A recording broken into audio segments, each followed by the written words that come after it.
الحمد للہ وحدہ والصلاة والسلام علی من لا نبی بعدہ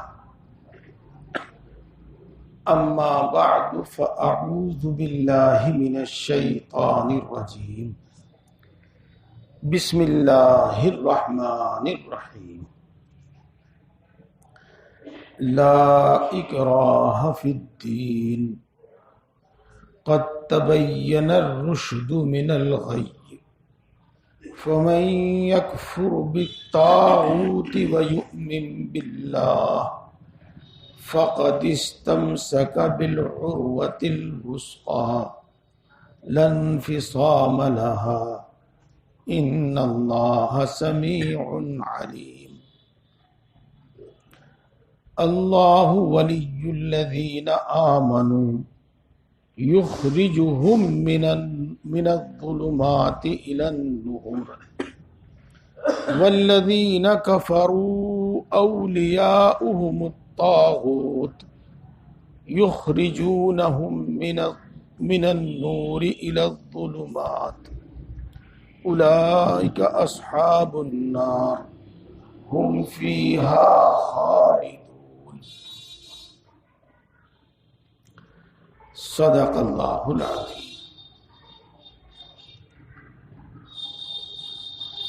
میرے بھائیوں اور دوستوں،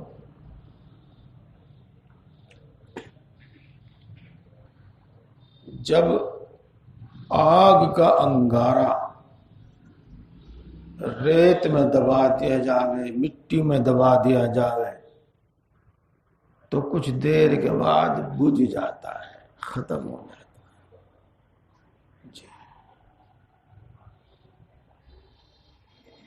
الحمدللہ ہم سب مومن ہیں، مسلمان ہیں، اور میں تو یہی کہوں گا کہ پکے مسلمان ہیں، پکے مومن ہیں۔ اب معاملہ کیا ہے؟ معاملے دو ہیں۔ نمبر ایک، ہم شیطان سے نہیں بچ پا رہے ہیں، شیطان کی حرکتوں کو نہیں سمجھ پا رہے ہیں، شیطان کی چالوں کو نہیں سمجھ پا رہے ہیں، اس لیے اس دشمن کا شکار ہو جاتے ہیں۔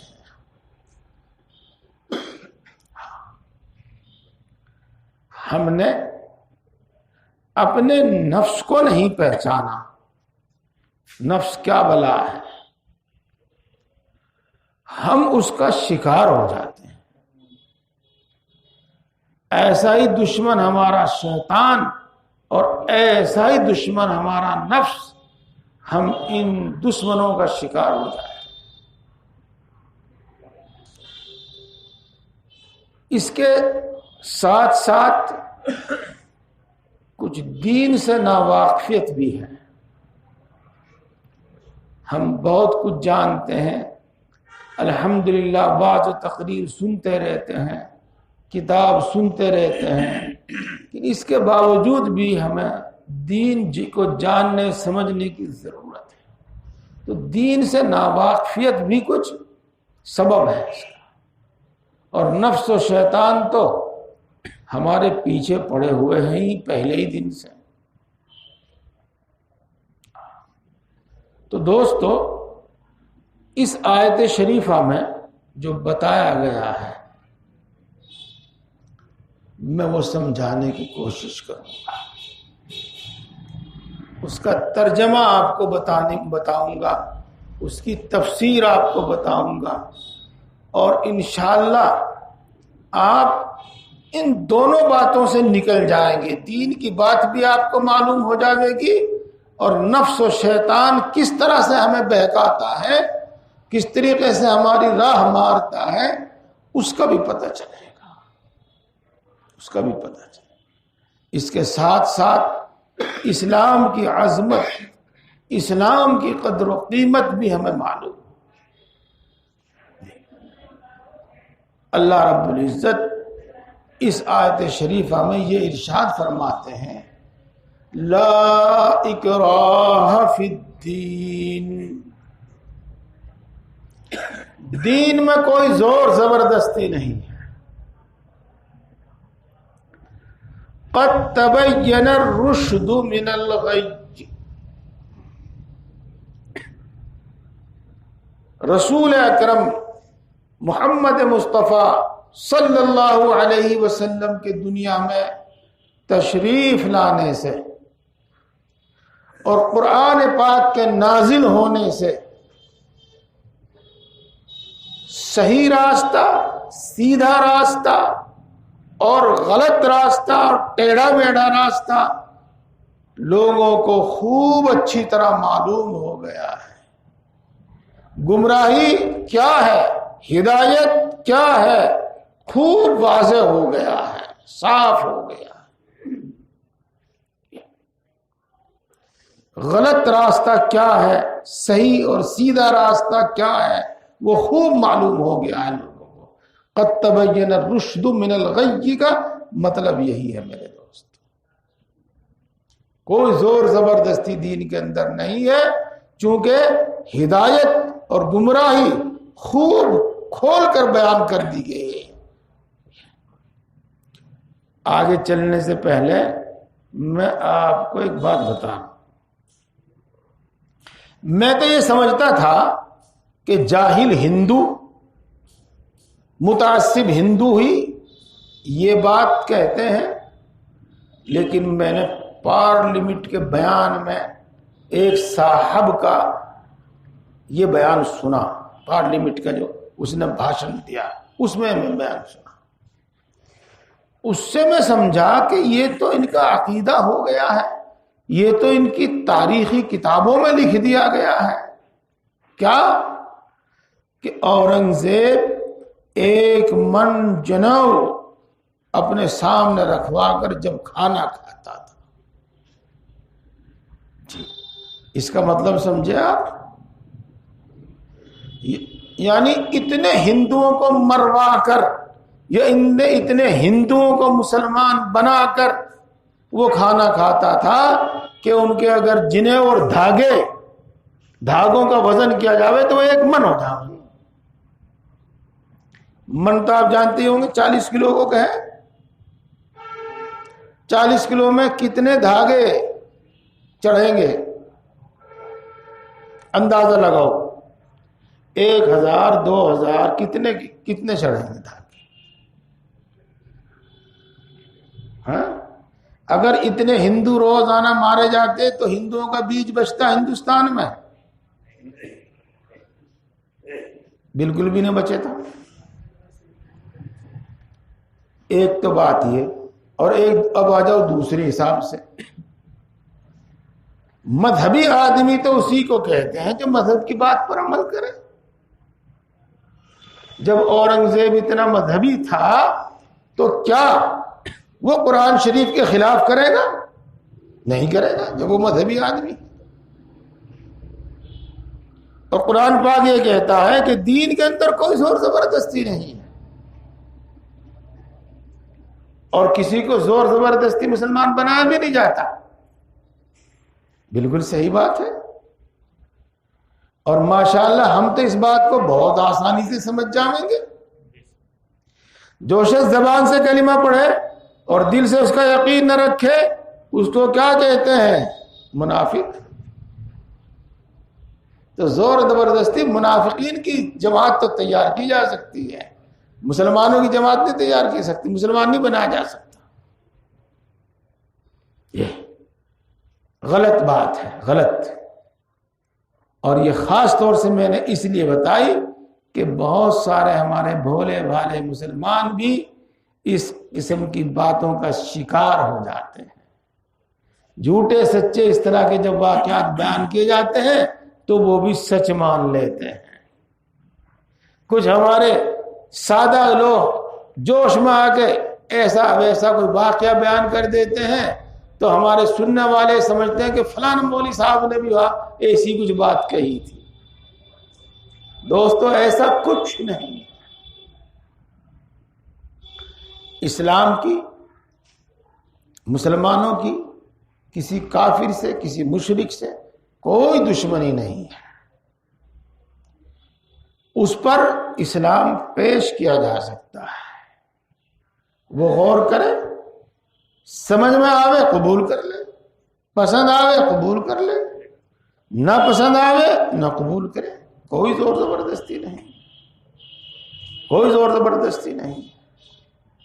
قرآن پاک میں جن کافروں سے لڑنے کا حکم ہے، جن سے جنگ کرنے کا حکم ہے، وہ کافر ہیں جو مسلمانوں کو اور اسلام کو ختم کرنے کے واسطے اپنی پوری طاقت جھونک دیتے تھے اور جھونک رکھی تھی انہوں نے۔ عام کافروں کو کوئی کچھ نہیں کہے گا، یہ بات ہے۔ بات سمجھ میں آ گئی ہوگی، یاد رکھیں اس کو، یہ ویسی بات نہیں۔ جی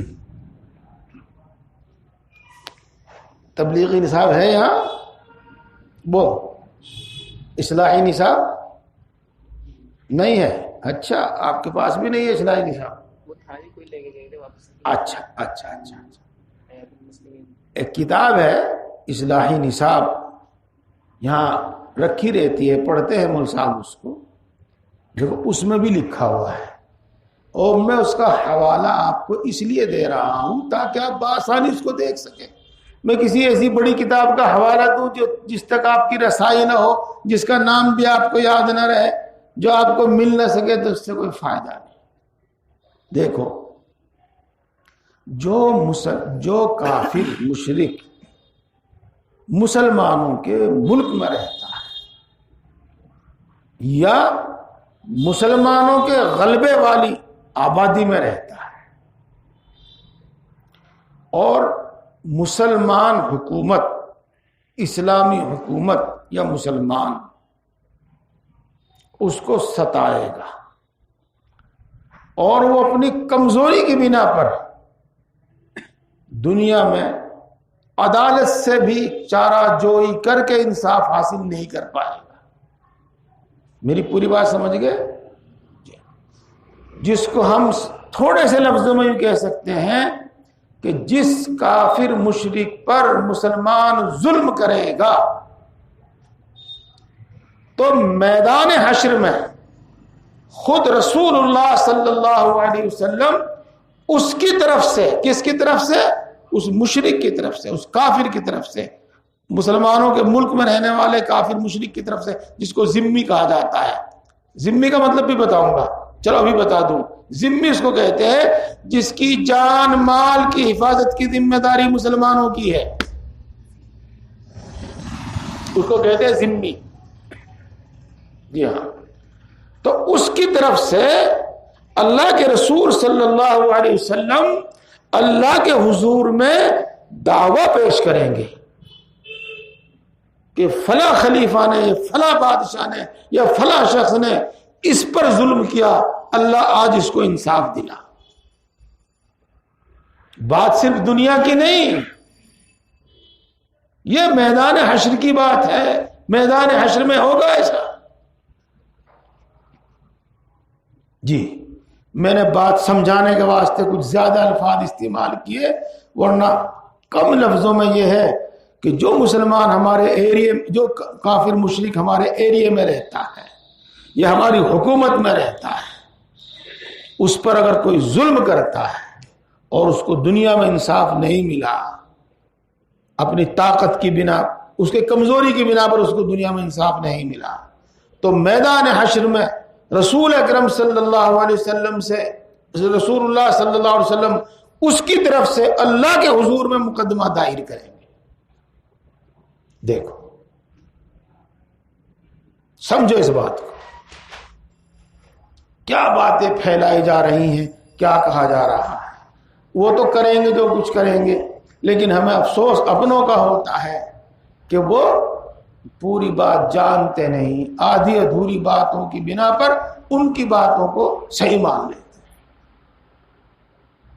چلو یہ بات تو درمیان میں آ گئی تھی، میں عرض یہ کر رہا تھا کہ اللہ رب العزت یہ ارشاد فرماتے ہیں کہ گمراہی کیا ہے، ہدایت کیا ہے، صحیح سچا راستہ کون سا ہے، غلط راستہ کون سا ہے، یہ اب کھل کر بیان کر دیا گیا، کھول کر بیان کر دیا گیا۔ قد تبین الرشد من الغی، اور دین کے اندر کوئی زور زبردستی نہیں، خود سوچ سمجھ کر دین اسلام کو قبول کر۔ ہاں ہم دین اسلام کی فضیلت تمہارے سامنے بیان کرتے ہیں۔ فَمَن يَكْفُرْ بِالطَّاغُوتِ وَيُؤْمِن بِاللَّهِ، جو شخص سرکش اور نافرمانوں کی مخالفت کرے گا، ان کی خلاف ورزی کرے گا، ان کی بات نہیں مانے گا۔ سرکش اور نافرمان کون ہے؟ سرکش اور نافرمان جس کو ہم کہہ دیتے ہیں شیطان، اللہ کا نافرمان اور سرکش، نافرمانی پر اڑا ہوا۔ اور جیسے یہ سرکش شیطان ہوتا ہے، ایسے ہی سرکش کچھ انسان بھی ہوتے ہیں۔ اس کی مثالیں آپ نے رسول اللہ صلی اللہ علیہ وسلم کے زمانے کے کافروں کی، کچھ کافروں کی پڑھی ہے۔ ابو جہل، ابو لہب اور دوسرے سرکش تھے، مانتے ہی نہیں تھے کسی طریقے سے اپنی حرکتوں سے، اپنی ظلم زیادتیوں سے۔ تو جو سرکش انسان، جو سرکش شیطان کی مخالفت کرے گا، مخالفت کرنے کا مطلب یعنی اس کی بات نہیں مانے گا، فَمَن يَكْفُرْ بِالطَّاغُوتِ وَيُؤْمِن بِاللَّهِ، اور اللہ پر ایمان لائے گا، اللہ پر ایمان لے آیا، اللہ پر ایمان لے آیا۔ اللہ پر ایمان لانے کا مطلب اللہ کو اس نے اس طرح مان لیا جیسے اس کو ماننا چاہیے، اور اللہ کو ماننے کے ساتھ اس نے اللہ کی بھی مان لی۔ کیا کہا میں نے؟ اللہ کو ماننے کے ساتھ اس نے اللہ کی بھی مانی۔ جی، اور ایمان صرف یہی نہیں ہے، ایمان میں اور بھی چیزیں ہیں، ان میں سے دو بڑی چیز، اللہ کے رسول کو بھی مانا اور اللہ کے رسول کی مانی، اور اللہ کی کتاب قرآن کو بھی مانا۔ قرآن کو ماننے کا مطلب اللہ کی کتاب، اللہ کی اتاری ہوئی کتاب ہے، سچی بات ہے بالکل۔ قرآن کو بھی مانا اور قرآن کی بھی مانی۔ ان کا مطلب آپ سمجھ ہی گئے ہوں گے، آپ سمجھدار لوگ ہیں، بتانے کی ضرورت نہیں۔ وَيُؤْمِن بِاللَّهِ، اور وہ اللہ پر ایمان لے آیا۔ اللہ پر ایمان لانے میں ان دونوں چیزوں پر بھی ایمان لانا داخل ہے، شامل ہے، اور بھی کچھ چیزیں ہیں لیکن بڑی مشہور تین چیزیں ہیں۔ فَقَدِ اسْتَمْسَكَ بِالْعُرْوَةِ الْوُثْقَىٰ، تو اس انسان نے، کس انسان نے؟ جس نے سرکش لوگوں کی نافرم خلاف ورزی کی، ان کی بات نہیں مانی، اللہ پر ایمان لایا، تو اس نے ایک مضبوط کڑے کو پکڑ لیا۔ کڑا، حلقہ، کڑا پکڑ لیا، جو ایک مضبوط رسی میں بندھا ہوا ہے، ایک مضبوط کڑا ایک مضبوط رسی میں پڑا ہوا ہے، اس نے پکڑ لیا۔ ایسا کڑا، ایسی رسی جو ٹوٹ نہیں سکتی، لانفصام لها، جو ٹوٹ نہیں سکتی۔ فقد استمسک بالعروۃ الوثقی لا انفصام لها۔ ابھی بات سمجھ میں نہیں آئی ہوگی، ہاں آ جائے گی سمجھ میں انشاءاللہ۔ اس کو آپ اس طرح سمجھو دوستو، مثال کے طور پر کہیں سیلاب آ جائے، بے حساب پانی آ جائے، اور کوئی شخص اس سیلاب کی زد میں ہے اور بہا چلا جا رہا ہے، اس کے ہاتھ میں لگ جاوے کوئی مضبوط کڑا جو رسی میں بندھا ہوا ہو، اور کوئی وہ رسی کسی ایسے شخص کے ہاتھ میں ہو جو کنارے پر کھڑا ہوا ہو، جو سوکھے میں کھڑا ہوا۔ اب جس شخص نے ایسی مضبوط رسی تھام لی، ایسا مضبوط کڑا تھام لیا، اب بتاؤ کیا وہ اس پانی کے بہاؤ کے ساتھ بہے گا؟ نہیں بہے گا۔ جی ہاں، وہ نہ ڈوبے گا نہ بہے گا۔ اس کو وہ جس کے ہاتھ میں وہ رسی ہے، جس رسی میں ایک مضبوط کڑا اور حلقہ بندھا ہوا ہے، وہ کھینچ لے گا اور اس تباہی سے اور اس موت سے اس کو بچا لے گا۔ اسلام کی مثال ایسی ہی ہے، اسلام کی مثال ایسی ہی ہے۔ دنیا میں کیا ہے ابھی اس کی تفصیل نہیں ہے، لیکن آپ خود جانتے ہیں کہ کتنی گمراہی اور کتنی ہلاک کرنے والی باتیں اور اعمال یہاں جاری رائج ہیں۔ تو جو شخص اللہ کی رسی کو مضبوط تھام لے، اللہ کے کڑے کو مضبوط تھام لے، اس کی مثال ایسی ہے جو پانی کے طوفان میں کسی مضبوط رسی میں بندھے ہوئے مضبوط کڑے کو پکڑے ہوئے ہو اور وہ تباہی سے بچ جاوے گا۔ ایسی اللہ کی رسی کو پکڑنے والا، اللہ کے حلقے کو پکڑنے والا اس دنیا کے اندر تباہیوں سے، گمراہیوں سے بچ جائے گا۔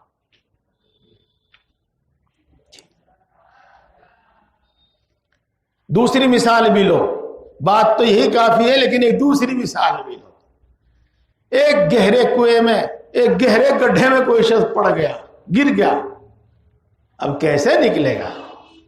اس کے نکلنے کی بظاہر کوئی صورت نہیں ہے۔ ہاں کوئی شخص مثلا ایک مضبوط رسی میں اور کوئی مضبوط کڑا اور حلقہ باندھے اور وہ اس کو پکڑ لے، اور رسی ایسی مضبوط ہو جو ٹوٹنے والی نہ ہو، کڑا ایسا مضبوط ہو جو ٹوٹنے والا نہ ہو، اور ایسے طاقتور انسان کے ہاتھ میں وہ رسی ہو جو اس کو اوپر کھینچ لے، تو اس کی موت اور تباہی سے بچنے کا یہی راستہ۔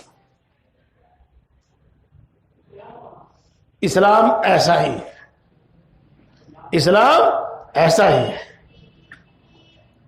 یہاں تو شیطانی حملے ہوں، نفسانی حملے ہوں، دشمنوں کے حملے ہوں، کیسا بھی ماحول ہو، جو شخص اسلام کی رسی کو مضبوط پکڑ لے گا، اسلام کے حلقے کو مضبوط پکڑ لے گا، وہ گمراہ نہیں ہوگا، غلط راستے پر نہیں چلے گا، تباہ نہیں ہوگا۔ یہاں بھی یہ بات بتائی گئی ہے، اور قرآن پاک کی ایک دوسری آیت میں بھی یہ بات کہی گئی ہے۔ میرے دوستو، یوں تو آپ بہت مدت سے میری بات سن رہے ہیں، لیکن میں آج دل میں آئی تو کہہ دوں، میری اس باتوں کو نوٹ کرو۔ میں آپ کو من گھڑت قصے نہیں سناتا، میں آپ کو واہی تباہی باتیں نہیں بتاتا، صرف قرآن پاک اور حدیث پاک ہی کی بتاتا۔ وَاعْتَصِمُوا بِحَبْلِ اللَّهِ جَمِيعًا، اللہ ایک دوسری جگہ ارشاد فرماتے ہیں تم سب مل کر ایک ہو کر اللہ کی رسی کو مضبوط پکڑ لو۔ دیکھو تفسیر میں اللہ کی رسی سے کیا مراد ہے۔ اللہ کی رسی سے مراد وہ دین اسلام ہے، شریعت ہے، سنت ہے، اس کو مضبوط پکڑ لو۔ میرے دوستو، یوں سمجھو کہ انسان جنت کا رہنے والا آدمی ہے، انسان جنت کا رہنے والا ہے، اور کچھ بھی سبب ہوا، کیا بات ہوئی، اس کو اس دنیا میں آنا پڑا، اور صحیح معنی میں یہ رہنے کی جگہ نہیں ہے۔ جانتے ہیں آپ، کبھی بیان بھی سنا ہو، سنتے رہتے ہیں آپ۔ اب جو شخص اللہ کی رسی کو مضبوط تھام لے، اللہ کی رسی میں بندھے ہوئے مضبوط کڑے کو مضبوطی سے پکڑ لے، تو اللہ رب العزت اس کو اوپر کھینچ کر وہی جنت میں پہنچا دے گا جہاں سے یہ آیا تھا۔ چلو یہ تو میں نے اس کا مطلب بتانے کے واسطے بتایا ہے، لیکن اللہ یہ ارشاد فرماتے ہیں کہ جو شخص سرکش شیطان اور سرکش نافرمان انسانوں کی خلاف ورزی کرے، ان کا کہنا نہ مانے اور اللہ پر ایمان لے آوے، تو اس کی مثال ایسی ہے جس نے مضبوط رسی میں بندھے ہوئے ایک مضبوط کڑے کو تھام لیا، جو کڑا ٹوٹ نہیں سکتا، جو رسی ٹوٹ نہیں سکتی، انفصام والا۔ اور یہاں اللہ تبارک و تعالی اگلی بات کہنے سے پہلے یہ بات فرما رہے ہیں کہ اللہ تبارک و تعالی سننے والا ہے، بہت سننے والا ہے، اور اللہ تبارک و تعالی بہت جاننے والا ہے۔ اشارہ ہے اخلاص کی طرف، دل کی سچائی کی طرف، صرف زبانی جھوٹا دعویٰ نہیں۔ چلو خیر، ایک بات ذہن میں آئی، بتاؤں آپ کو۔ یوں بتاتے ہیں، یہ تو پتہ نہیں کہ یہ حدیث پاک ہے یا محض ایک مثال ہی ہے، بڑوں کی بیان کی ہوئی، لیکن کتابوں میں لکھا ہے کہ چیونٹی جب پتھر پر چلتی ہے اور اس کے چلنے کے، اس کے پیروں کی جو آواز ہوتی ہے، اللہ اس کو بھی سنتا ہے۔ آپ تو بڑی سے بڑی مشین لے کے بیٹھیے گا، شاید نہ سنائی دے، کوئی کھڑکا ہی نہیں ہے، پھر سنائی کیا دے گا؟ اللہ اس کو بھی سنتا ہے۔ جی جی، جو زمین کی تہوں میں ہے اللہ اس کو بھی جانتا ہے، اور جو انسانوں کے دلوں میں ہے اللہ اس کو بھی جانتا ہے، بلکہ جو انسان کے دل میں ابھی نہیں آیا، بعد میں کچھ دیر کے بعد میں آنے والا ہے، اس کے دل میں آنے سے پہلے اللہ جانتا ہے کہ اس کے دل میں کیا آئے گا، حالانکہ خود انسان نہیں جانتا کہ میرے دل میں اب تھوڑی دیر کے بعد کیا آئے گا۔ اللہ ایسا جاننے والا اور اللہ ایسا سننے والا ہے۔ ان اللہ سمیع علیم۔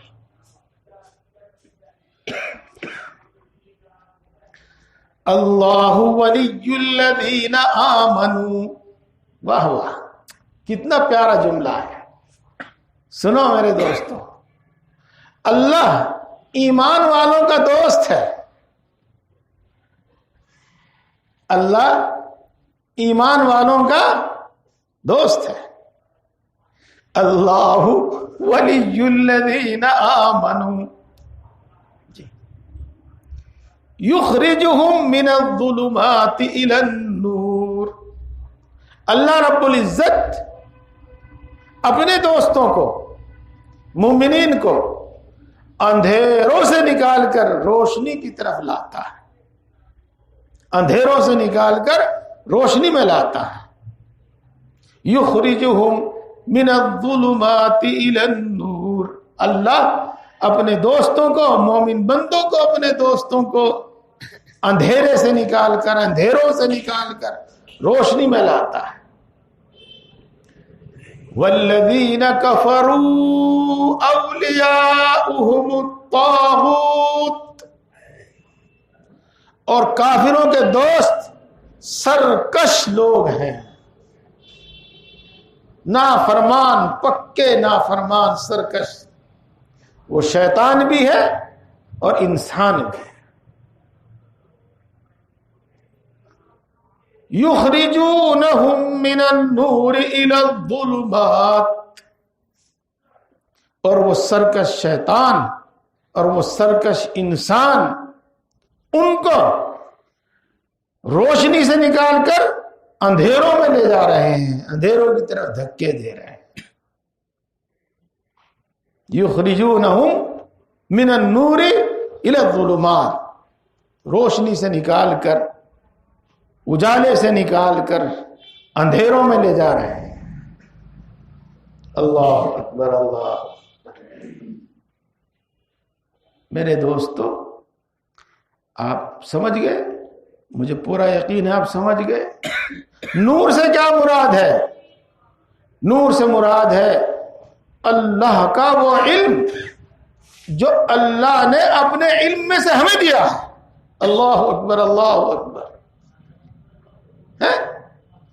اللہ کا وہ علم جو اللہ نے اپنے علم میں سے ہم کو عطا فرمایا ہے وہ علم مراد ہے. اس سے اللہ نے اپنا علم یعنی کو اپنے علم میں سے جبریل امین کے ذریعے رسول اکرم صلی اللہ علیہ وسلم کو عطا فرمایا. کچھ وہ علم قرآن کی شکل میں ہے اور وہ کچھ علم حدیث کی شکل میں ہے. اور اللہ کا وہ علم قرآن کی شکل میں، حدیث کی شکل میں اور رسول اکرم صلی اللہ علیہ وسلم کے واسطے سے ہم کو عطا ہوا. یہ ہے وہ نور. علم تو نور ہے ہی، علم تو روشنی ہے ہی، لیکن یہاں اللہ کا علم، اللہ کا نور، اللہ کی روشنی. واہ واہ واہ، سبحان اللہ. سمجھو میرے بھائیو اس بات کو سمجھو. کسی عقل مند انسان کا علم نہیں، تجربے کاری کا، تجربے کے بعد کا والا علم نہیں. اللہ کا علم، اللہ کا نور جو ہمیں عطا کیا گیا ہے، اس کو اسلام کہا جاتا ہے. شریعت و سنت کہا جاتا ہے. اس کو شریعت و سنت نام دیا گیا ہے. وہ ہے میرے دوستو. بات تو پوری ہو گئی یہاں تک. اب میں آپ کو یہ بھی بتا دوں جس کی طرف میں نے شروع میں اشارہ کیا تھا کہ شیطان اپنے دوستوں کو، چاہے وہ کافر ہو یا مشرک ہو یا مومن ہو، لیکن نافرمانی پر اتر آئے ہوں، وہ بھی نافرمانی میں مبتلا ہوں، وہ بھی کس طریقے سے وہ نور اور روشنی سے نکال کر اندھیروں میں لے جاتا ہے. وہ نور اور روشنی سے نکال کر اندھیروں میں کس طرح لے جاتا ہے خود شیطان نے بیان کیا. اٹکل کی بات نہیں، اٹکل پچو کی بات نہیں، خود شیطان نے بیان کیا. اور جو شیطان نے بیان کیا تھا اللہ رب العزت نے وہ قرآن پاک میں نقل کیا، اور قرآن پاک کے حوالے سے میں آپ کو بتا رہا ہوں. اللہ کیا فرماتے ہیں؟ شیطان نے جس وقت اس کو جنت سے نکالا گیا اور جس وقت اس کو آسمانوں سے نکالا گیا، یہ کہا تھا وَلَأُضِلَّنَّهُمْ وَلَأُمَنِّيَنَّهُمْ وَلَآمُرَنَّهُمْ لَيُبَتِّكُنَّ آذَانَ الْأَنْعَامِ وَلَيُغَيِّرُنَّ خَلْقَ اللَّهِ. اس نے قسم کھا کر کہا تھا، اے اللہ ٹھیک ہے تو نے مجھے جنت سے نکال دیا آدم کی وجہ سے، اور ٹھیک ہے تو نے مجھے آسمانوں سے نکال دیا آدم کی وجہ سے، میں بھی تیری عزت کی قسم کھاتا ہوں کہ میں اس انسان کو گمراہ کروں گا، آدم کو اور اولاد آدم کو گمراہ کروں گا، یعنی غلط راستے پر ڈالوں گا. جو ہدایت تو بھیجے گا انسان کے واسطے، جو صحیح راستہ تو دکھائے گا انسان کو، میں اس راستے پر نہیں چلنے دوں گا اس کو، میں اس راستے سے ہٹا کر اس کو غلط راستے پر ڈالوں گا. وَلَأُضِلَّنَّهُمْ کا ترجمہ ہے یہ میرے دوستو. اس روشنی سے نکال کر اندھیرے میں، اس سیدھی راہ سے ہٹا کر وہ غلط راستے پر ڈالوں گا میں اس کو. وَلَأُضِلَّنَّهُمْ کس طرح؟ وَلَأُمَنِّيَنَّهُمْ میں ان کو آرزوؤں میں مبتلا کروں گا، آرزوؤں میں، خواہشوں میں، آرزوؤں میں مبتلا کروں گا. ابھی بات سمجھ میں نہیں آئی ہوگی آپ کے، ایک مثال سے سمجھ میں آ گئی. وہ آرزوئیں کیا ہیں، کس طرح آرزوؤں میں مبتلا کرتا ہے شیطان، اور سرکش انسان، نافرمان انسان کس طرح آرزو میں مبتلا کرتے ہیں، اور کس طریقے سے وہ سیدھی راہ سے ہٹا کر غلط راستے پر ڈالتے ہیں. سب سنیں، لیکن میرے نوجوان بھائی ذرا غور سے سنیں. سب سنیں لیکن میری پیاری مائیں بہنیں اور ذرا غور سے سنیں. کس طرح آرزو میں مبتلا کیا جاتا ہے. اللہ نے ایک بات ہم کو بتائی، اور یہی ہے وہ روشنی، اور یہی ہے وہ سیدھی راہ. کیا؟ کہ شراب کے پاس مت جاؤ. شراب بچ جاؤ. تو شراب سے بچنا سیدھی راہ ہے، اور یہ علم اللہ کے علم میں سے ہم کو عطا ہوا جی. اور شراب پینا یہ غلط راستہ ہے، گمراہی ہے، غلط راستہ ہے، اندھیرا ہے، اندھیرا. لیکن اس شراب پینے کے کچھ نقصان ایسے ہیں جو انسان اپنی آنکھوں سے دیکھتا ہے. کس طریقے سے اس کی صحت برباد ہو جاتی ہے، کس طریقے سے اس کا مال و دولت برباد ہوتا ہے، کس طریقے سے وہ نالوں میں، نالیوں میں اور سڑکوں پر اور اڈوں پر پڑا رہتا ہے. اس کی صحت کس طرح سے خراب ہو جاتی ہے، اور وہ بڑھاپے سے بہت پہلے بوڑھا ہو جاتا ہے. اپنی آنکھوں سے یہ نقصان دیتا ہے. لیکن اس سب کے باوجود نہ شیطان باز آتا اور نہ سرکش انسان باز آتے. وہ اس کو آرزو میں مبتلا کرتے ہیں. ارے بھائی یہ تو گھٹیا قسم کی شراب پیتے ہیں یہ لوگ. تو اگر انگوری شراب، انگریزی شراب اور عمدہ شراب پی جاوے تو اس سے انسان کا کچھ نہیں بگڑتا. وہ تو اس کو طاقت دیتی ہے، انرجی دیتی ہے، انرجی دیتی ہے، تو اس کو طاقت دیتی ہے وہ تو اس کو. اور سردیوں میں پینے سے تو بڑی طاقت ملتی ہے، بڑی حفاظت ملتی ہے اور صحت برقرار رہتی ہے. اس کو یہ سمجھائے گا، ان باتوں میں اس کو مبتلا کرے گا.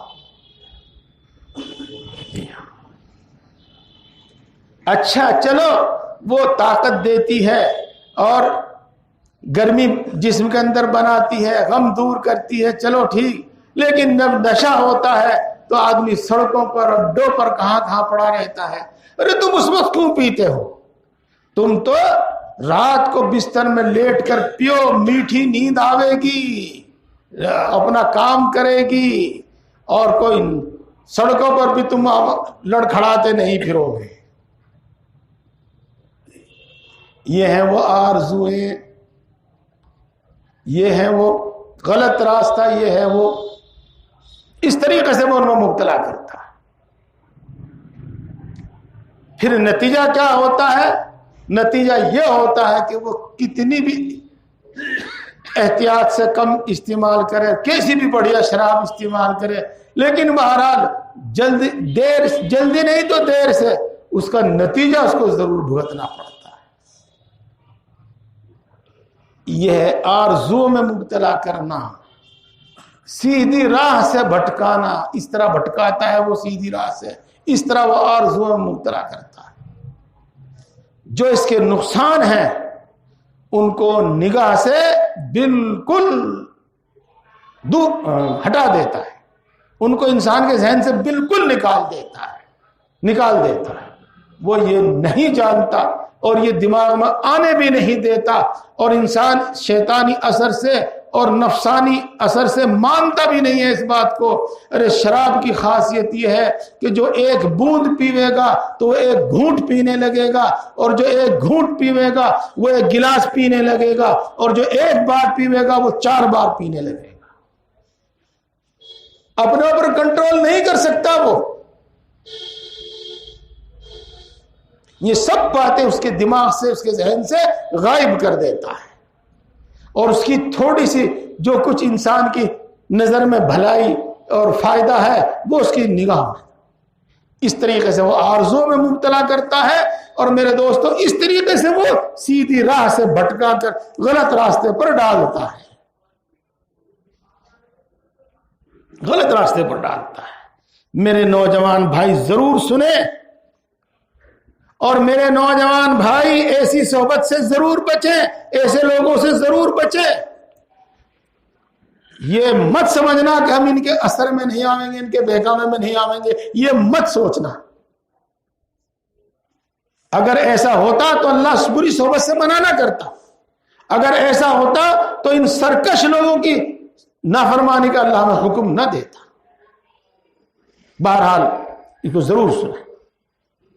چلو یہ تو بات سمجھ میں آئی. ایک بات اور سنو، وہ بھی بات آپ کو ابھی اچھی طرح سمجھ میں آ جائے گی. وَزَيَّنَ لَهُمُ الشَّيْطَانُ أَعْمَالَهُمْ. ایک دوسری جگہ شاید وَزَيَّنَ لَهُمْ سُوءُ أَعْمَالِهِمْ. اس طرح بھی ہے کہ آپ صاحب؟ ہاں، ایک جگہ ہے کہ شیطان نے اور طاغوت نے، سرکش انسانوں نے اور سرکش شیطانوں نے ان کے برے کاموں کو ان کے نگاہوں میں اچھا بنا کر دکھا دیا. یہ جتنی برائیاں ہیں جن سے اسلام منع کرتا ہے، جن سے اللہ کا رسول منع کرتا ہے، اور وہ عام ہو رہی ہیں، رائج ہو رہی ہیں، ان کا واحد سبب یہی ہے کہ آرزو میں مبتلا کر دیا نفس نے، آرزو میں مبتلا کر دیا شیطان نے، ان کی برائیوں کو چھپا دیا اور ان کے کچھ فائدوں کو نگاہوں میں جما دیا، دل میں جما دیا. یہی ہے اس کے بھٹکانے کا طریقہ، یہی ہے وہ سیدھی راہ سے ہٹا کر غلط راستے پر ڈالنے کا اس کا طریقہ. آرزو میں مبتلا کرتا ہے، اس کی بھلائیوں کو جو کچھ فائدہ ہوتا ہے اس میں اس کو سامنے رکھ دیتا ہے، اور اس کے نتیجے کو، اس کے انجام کو، اس کی برائیوں کو بالکل چھپا دیتا ہے. یہ تو دیکھو دوستو، یہ بات مثال تو آپ کو سمجھ میں آئی. یہاں میں آپ کو وہ بات بھی بتا دوں جو ابھی بتائی تھی کہ جو اللہ کی رسی کو مضبوط پکڑ لے، اللہ کے حلقے کو مضبوط پکڑ لے، وہ بچ جاوے گا غلط راستے سے، بچ جاوے گا تباہی سے. ہماری سمجھ میں کچھ نہ آوے، لیکن اتنا تو ہمیں معلوم ہے کہ اللہ ہمیں نشے سے، شراب سے منع کرتا ہے، اتنا تو پتا ہے. بس ہم اسی کو مضبوط پکڑ لیں، تباہی سے بچ جائیں، دنیا کی تباہی سے، آخرت کی تباہی سے بچ جائیں گے. اور یہ میں نے ایک مثال دی ہے. تمام گناہوں کا حال اسی طرح سے ہے، تمام گناہوں کا حال اسی طریقے سے. جی ایک مثال اور دیتا ہوں، اس کی بھی ضرورت ہے، پھر کچھ بات اللہ نے ذہن میں ڈالی وہ بھی بتا دوں گا. جی ہاں، فلاں کی لڑکی کا رشتہ ہو گیا بھائی وہاں، ہاں ہو گیا. آپس میں عورتیں کہیں یا مرد لڑکے بیان، فلاں جگہ رشتہ ہو گیا اس کا، بہت بڑھیا گھر میں رشتہ ہوا بھائی اس کا، بہت اچھے لڑکے سے رشتہ ہوا اس کا. ہاں بھائی، اب یہ ذکر اور یہ تذکرے آپس میں. ہاں کس طرح ہوا بھائی اس کا رشتہ، کس نے کرایا وہاں اس کا رشتہ؟ جی بس وہ فلاں جگہ شادی میں گئی ہوئی تھی اور وہ فلاں لڑکے نے دیکھی، وہ سب پسند آئی، تو بس وہیں دونوں کی بات ہو گئی، اور پھر گھر والوں نے بھی اسے منظور کر لیا، اور بھائی اتنا بڑھیا رشتہ ہوگا، اتنا اچھا رشتہ ہو گیا. ہاں گھر والے بھی خوش، ہمیں بھی کچھ نہیں کرنا پڑا، ہمیں بھی کچھ نہیں محنت کرنی پڑی. لڑکے والے بھی خوش، ہمیں بھی کچھ محنت نہیں کرنی پڑی. لڑکی بھی خوش کہ بہت اچھی نکاح ہو گیا، بہت اچھے کا رشتہ ہو گیا. 2 لڑکیوں نے، 4 لڑکیوں نے اور سنا، اچھا بھائی اتنا بڑھیا رشتہ اس کو اس طرح ملا. اب انہوں نے کیا کہا، وہ ڈالی شیطان نے ان کے دلوں میں بات ڈالنی شروع کی، تو بھی اسی طرح چل، تو بھی پہلے بیوٹی پارلر میں جائیے، ہاں اور بڑھیا والا میک اپ کرا کے آئیے، اور وہ جو فلانی ہما مالنی نے، میں تو جانتا نہیں، نئے نام پرانے نام دیگا تھا، میرے یاد بھی ہے، اس نے جو جوڑا پہننا تھا وہ ایسا تو پہن کے جائیے. اور آج تو لڑکوں کو جینس پینٹ بہت پسند ہے، جینس بہت پسند ہے.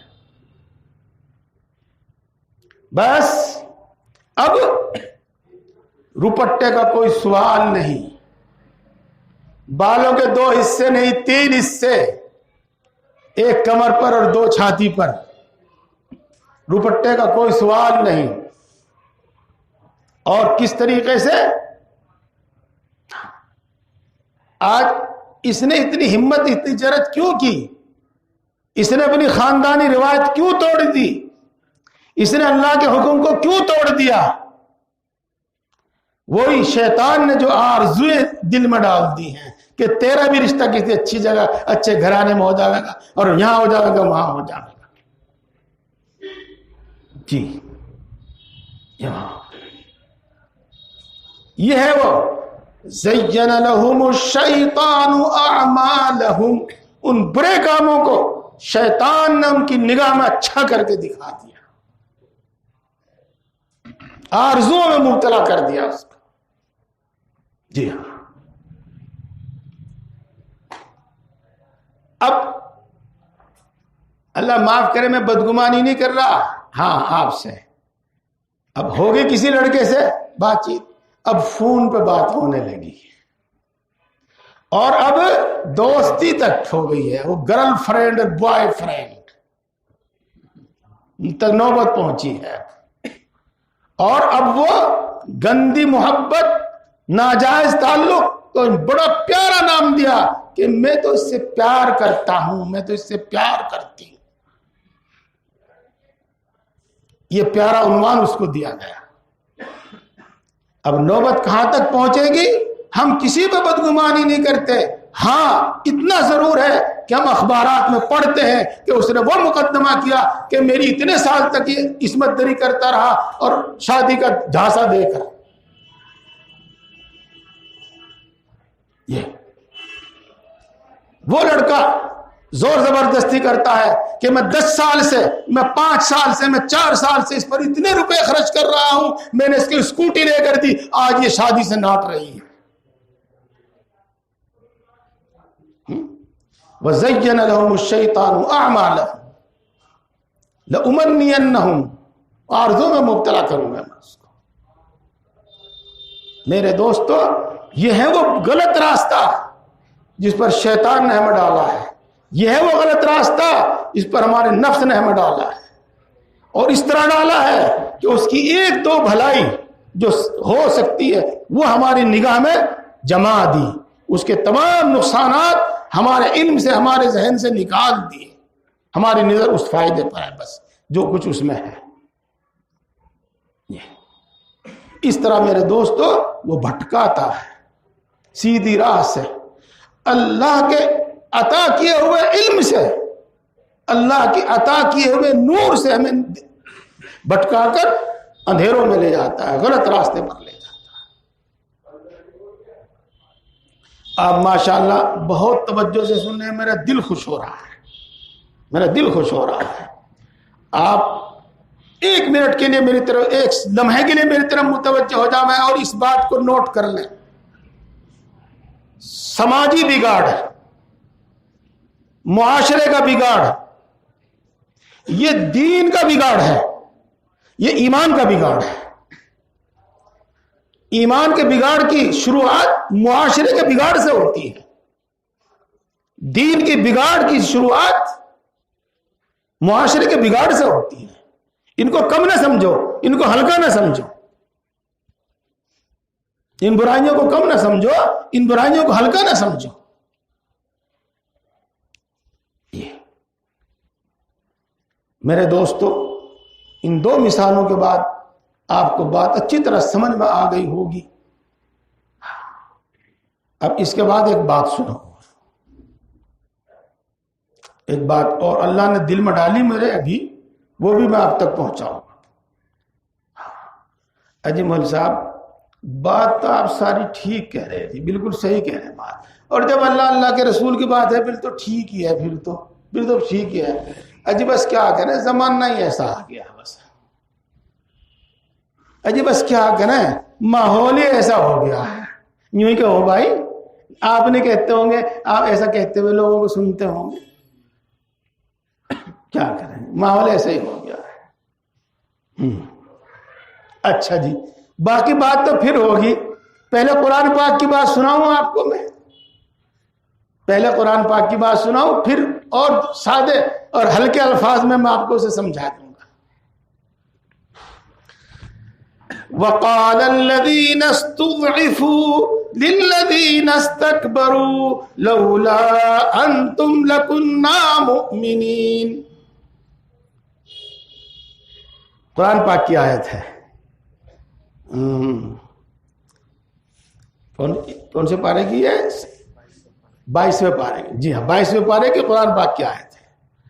میدان حشر میں جب سب لوگ جمع ہوں، اور ہر ایک کے لیے فیصلہ ہو جائے گا اس کے اعمال کے مطابق. جی تو جو نیچے طبقے کے لوگ ہیں، بے حیثیت لوگ ہیں، مال دولت میں عہدے میں کم ہیں، سمجھ گئے ہوں گے آپ، دبے کچلے لوگ ہیں، وہ عام طور سے مالدار لوگوں کے پیچھے چلتے ہیں معاشرے میں. انہیں جیسا وہ کرتے ہیں ایسے ہی دبے کچلے لوگ کرنے لگتے ہیں.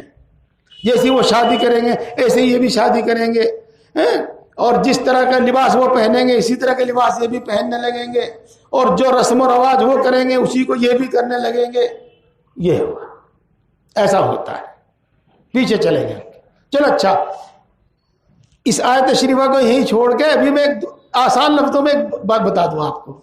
ارے بھائی، جو لوگ دوڑے چلے جا رہے ہیں کسی کنویں میں کودنے کے واسطے، ہم بھی جا رہے ہیں، تو جس کنویں میں وہ گریں گے ہم بھی اسی میں گریں گے. ہم تو دیکھ تو لیں کہ کدھر دوڑ رہے ہیں. یہ جس گڈھے میں وہ گریں گے ہم ان کے پیچھے ہم بھی چلے جا رہے ہیں تو ہم بھی تو اسی گڈھے میں گریں گے.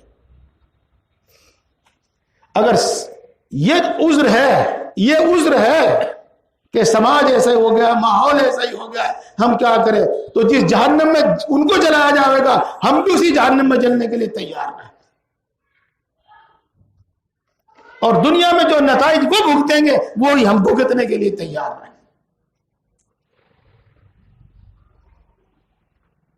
تو خیر، تو یہ دبے کچلے لوگ یوں کہیں گے ان باحیثیت لوگوں کو، بڑے لوگوں کو، جن کو آپ کہتے ہیں معزز لوگوں کو کیا کہیں گے؟ اگر یہ لوگ نہ ہوتے تو ہم مومن ہوتے، اسلام لے آتے، اسلام کے احکام پر عمل کرتے، ایمان لے آتے، ایمانی تقاضوں پر عمل کرتے. قال الذين استضعفوا للذين استكبروا لولا انتم لكنا مؤمنين، یوں کہیں گے. اس کے جواب میں یہ باحیثیت لوگ، معزز لوگ جو ہیں وہ کہنا گے قال الذين استكبروا للذين استضعفوا انحن صددناكم عن الهدى بل انتم مجرمون، یا بل انتم مجرمون. تو وہ باحیثیت لوگ، معزز لوگ، معاشرے میں بڑے سمجھے جانے والے لوگ، دولت مند لوگ، عہدوں والے لوگ، حکومت میں بیٹھے لوگ، معزز لوگ جس کو آپ کہتے ہو، وہ پلٹ کر اس کا جواب دیں گے ارے کیا ہم نے تمہیں روکا تھا ہدایت سے، صحیح راستے سے؟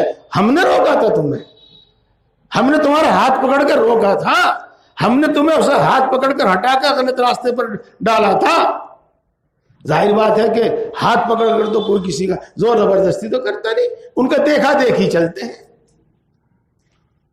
وہ معزز لوگ کہیں گے ہمارے اوپر الزام نہ رکھو، تم خود مجرم ہو، تم خود مجرم ہو، یوں کہیں گے. قال الذين استضعفوا للذين استكبروا بل مكر الليل والنهار إذ تأمروننا أن نكفر بالله ونجعل له أندادا. یوں کہیں گے دبے کچلے لوگ، دنیا میں جو دبے کچلے لوگ تھے وہ کہیں گے تم نے ہمارا ہاتھ پکڑ کر زور زبردستی تو ہمیں صحیح راستے سے نہیں ہٹایا، غلط راستے پر نہیں ڈالا. ہاں وہ جو تمہارے مکر تھے، جو تمہاری چال بازیاں تھی، جو تمہارے داؤ پیچ تھے، تمہاری سازشیں تھی، ان سازشوں میں ہم آ گئے. میرے دوستو، اور زیادہ کہنے کی بات نہیں، بس اتنی بات سمجھ لیجئے گا، جس گڈھے میں وہ آگے چلنے والے گریں گے، ہم ان کے پیچھے چلیں گے تو ہمارا بھی انجام وہی ہوگا. اور میدان حشر میں اس طرح سے گفتگو ہوگی، ہم ان کی پیروی کرنے میں پچھتاویں گے. آج سنبھلنے کا دن ہے، سنبھل جاؤ، سنبھلنے کے لیے کہا گیا ہے. جی ہاں، سنبھلنے کے لیے کہا گیا. معزز لوگوں کچھ نہیں کام آئیں گے. ہاں دیکھو، اسی کے آس پاس میں ہے، اور بھی ایک بات یاد آ گئی، اسی کے آس پاس میں آگے چل کر ہے، وَلَمَّا قُضِيَ الْأَمْرُ وَقَالَ الشَّيْطَانُ لَمَّا قُضِيَ الْأَمْرُ إِنَّ اللَّهَ وَعَدَكُمْ وَعْدَ الْحَقِّ وَوَعَدتُّكُمْ فَأَخْلَفْتُكُمْ۔ جب فیصلہ ہو چکے گا، ہر ایک کو اس کے کیے کی، اس کی کرتوتوں کی سزا کا اعلان ہو چکے گا، یا ہاں بات چونکہ انہی سے ہوگی جو مومن ہیں، اللہ کے فرما بردار بندے ہیں، ان سے کیا کہے گا؟ تو اس وقت شیطان یوں کہے گا کہ میں نے تم سے جو وعدہ کیا تھا، میں تو صاف صاف کہہ رہا ہوں کہ میں نے اس کی خلاف ورزی کی، میں نے تمہیں جن آرزو میں مبتلا کیا تھا وہ جھوٹی آرزو تھی، میں تو صاف صاف کہہ رہا ہوں، اور اللہ نے جو وعدہ کیا تھا وہ وعدہ بالکل سچا ہے۔ لما وقال الشیطان لما قضی الامر ان اللہ وعدکم وعد الحق، اللہ نے جو تم سے وعدہ کیا تھا وہ سچا وعدہ کیا تھا، اور میں نے جو تم سے وعدہ کیا میں تو صاف صاف کہہ رہا ہوں میں تو اس کی خلاف ورزی کی، جھوٹے وعدوں میں، آرزوں میں نے تم کو مبتلا کیا۔ دیکھو ماحول معاشرہ کیا ہے میرے دوستو، حق اور سچ اور سچے آدمی میں اتنی طاقت ہونی چاہیے، اور ایمان اتنا مضبوط، اسلام اور اسلامی قانون اور اسلامی احکام پر ہمیں اتنا یقین ہونا چاہیے، کتنا، یوں سمجھو کہ دنیا کے سارے انسان ایک طرف ہیں اور میں تنہا دنیا میں ایک طرف ہوں، وہ مجھ پر زور زبردستی کرے، مجھ پر زور ڈالے تو مرنے کو تو تیار ہوں، لیکن اپنی بات سے ہٹنے کو تیار نہیں۔ وہ سب بھی مجھے بہکامے، وہ سب بھی مجھے کچھ کہے، تانے دیں، کچھ بھی کرے، لیکن میں اپنی بات سے ٹلنے کو تیار نہیں ہوں۔ جو حق ہوتا ہے اور دل میں اتر جاتا ہے اور وہ اس کو بصیرت کے ساتھ قبول کر لیتا ہے تو پھر بات یہ ہوتی ہے، ایسا ایمان ہونا چاہیے اور اس طرح کی بات ہونی چاہیے۔ میرے دوستو، مجھے امید ہے کہ آپ کو باتیں سمجھ میں آ رہی ہوں گی اور اچھی بھی لگ رہی ہوں گی۔ میں اس کو یہیں ختم کر کے آگے چلنا چاہتا تھا، لیکن ایک دو مثال اور دیتا ہوں۔ سنو، ہندوؤں کے اندر طلاق کا کوئی تصور نہیں ہے، وہ لڑکی کو دان کر دیتے ہیں، لڑکی اور دے دیتے ہیں، اس کو دان کر دیتے ہیں۔ جی ہاں، ہمارے یہاں اصول ہے طلاق کا۔ دیکھو سنو، غلط فہمی میں نہیں مبتلا ہونا چاہیے۔ طلاق کا اصول ایک نعمت ہے، اگرچہ طلاق لعنت ہے۔ میرے الفاظ کو سمجھیو، کیا کہہ رہا میں؟ طلاق لعنت ہے، لیکن طلاق کا اصول نعمت ہے۔ کیسے؟ سب سمجھیے، دیکھو حدیث پاک میں آیا ہے کہ اللہ کے نزدیک جائز کاموں میں سب سے زیادہ ناپسند ہے، تو جائز، لیکن اللہ کے نزدیک سب سے زیادہ ناپسند، جائز کاموں میں سب سے زیادہ ناپسند طلاق ہے۔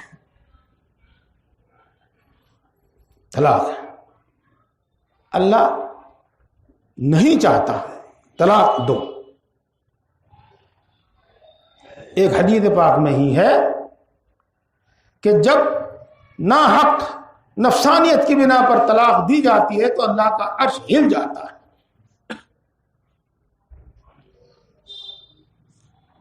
لیکن اس طلاق کا اصول نعمت ہے، اصول قانون نعمت ہے۔ کیوں میرے بھائیوں؟ اس لیے کہ جس طریقے سے ہم نے خوشی خوشی ایک اچھے لڑکے سے، اچھے انسان سے اپنی پیاری بیٹی کا نکاح کر دیا ہے، ان کے سپرد، ان کے حوالے کر دی ہے، کل کو وہ غلط بھی تو نکل سکتا ہے۔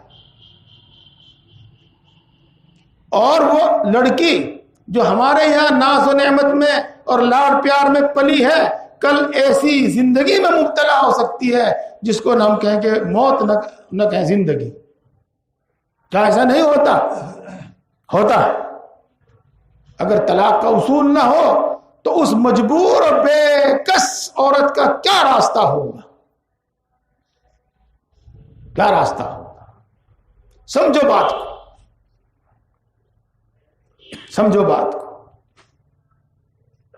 تو اب بات سمجھ میں آئی ہوگی کہ طلاق اگرچہ لعنت ہے لیکن طلاق کا اصول رحمت اور نعمت ہے۔ اصول فرق سمجھیے گا اس کو۔